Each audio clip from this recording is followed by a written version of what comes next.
Record उत्पादन के बावजूद भी हमारे कृषि क्षेत्र में समस्याएं हैं। कोई ये तो मना नहीं कर सकता है समस्याएं नहीं है, लेकिन समस्याओं का समाधान हम सबको मिलकर के करना होगा। और मैं मानता हूं कि अब समय ज़्यादा इंतजार नहीं करेगा। हमारे राम गोपाल जी ने बहुत ही अच्छी बात कही कि उन्होंने कहा कि कोरोना लॉकडाउन में भी हमारे किसानों ने रिकॉर्ड उत्पादन किया। सरकार ने भी बीज, खाद, सारी चीज़ें कोरोना काल में भी पहुंचाने में कोई कमी नहीं होने दी, कोई संकट नहीं आने दिया, और उसका सामूहिक परिणाम मिला कि देश के पास यह भंडार भरा रहा। उपज की रिकॉर्ड खरीदी भी इस कोरोना काल में ही हुई। तो मैं समझता हूं कि हमने नए नए उपाय खोज करके आगे बढ़ना होगा। और जैसा मैंने कहा, कोई भी हम कई कानून है, हर कानून में 2 साल 5 साल के बाद, कभी 2 महीने 2-3 महीने के बाद सुधार करते ही करते हैं।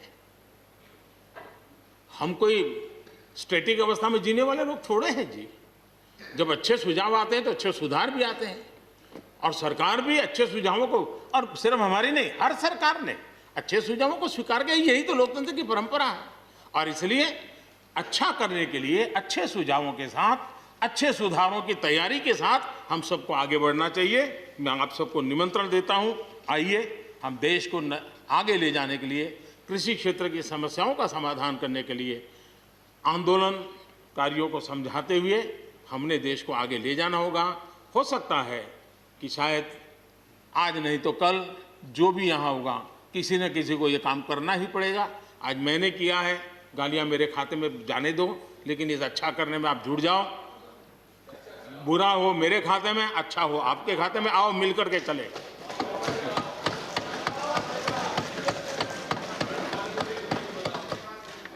और मैं लगातार, हमारे कृषि मंत्री जी लगातार किसानों से बातचीत कर रहे हैं, लगातार मीटिंगें हो रही हैं, और अभी तक कोई तनाव पैदा नहीं हुआ है। एक दूसरे की बात को समझने का, समझाने का प्रयास चल रहा है। और हम लगातार आंदोलन से जुड़े लोगों से प्रार्थना करते हैं कि आप आंदोलन करना आपका हक है, लेकिन इस प्रकार से बुजुर्ग लोग वहाँ बैठे, ये ठीक नहीं है। आप उनको सबको ले जाइए, आप आंदोलन को खत्म कीजिए। आगे बढ़ने के लिए मिल बैठ करके चर्चा करेंगे, रास्ता खुले है। ये सब हमने कहा है। मैं आज भी इस सदन से माध्यम से भी निमंत्रण देता हूं। आदरणीय सभापति जी, ये बात निश्चित है, हमारी खेती को खुशहाल बनाने के लिए फैसले लेने का ये समय है। इस समय को हमने गंवा नहीं देना चाहिए। हमें आगे बढ़ना चाहिए, देश को पीछे नहीं ले जाना चाहिए।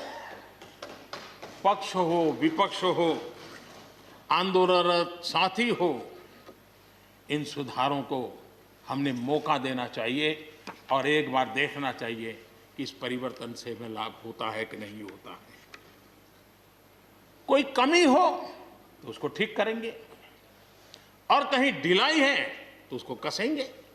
ऐसा तो है नहीं कि सब दरवाजे बंद कर दिए बस। और इसलिए मैं कहता हूं,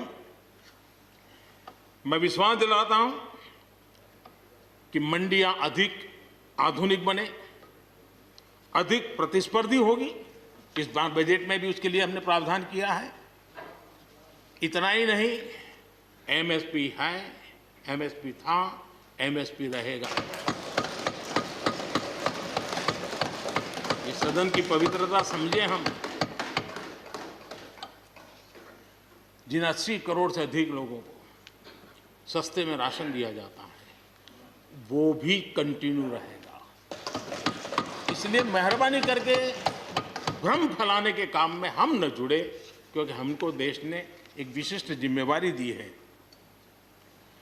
किसानों की आय बढ़ाने के जो दूसरे उपाय हैं, उन पर भी हमें बल देने की जरूरत है। आबादी बढ़ रही है, परिवार के अंदर सदस्यों की संख्या बढ़ रही है, जमीन के टुकड़े छोटे होते जा रहे हैं। ऐसी स्थिति में हमें कुछ न कुछ ऐसा करना ही होगा ताकि किसानी पर बोझ कम हो और हमारे किसान के परिवार के लोग भी रोजी रोटी कमाने के लिए, उनके लिए हम और अवसर उपलब्ध करा सकें। इनकी तकलीफों को दूर करने के लिए हमने काम करना होगा।